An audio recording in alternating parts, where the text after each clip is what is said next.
So in this question we have given when missile formation take place. So what is missile formation? So associated colloids are substances which at low concentration behave as normal strong electrolyte but at higher concentration exhibit colloidal behavior due to formation of aggregates.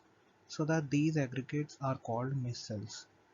So the formation of micelles only takes above a particular temperature called Kraft temperature,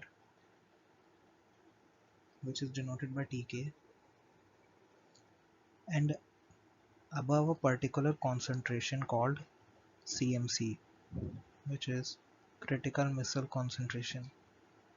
So it is only takes place at above Kraft temperature, so option is Sec 2.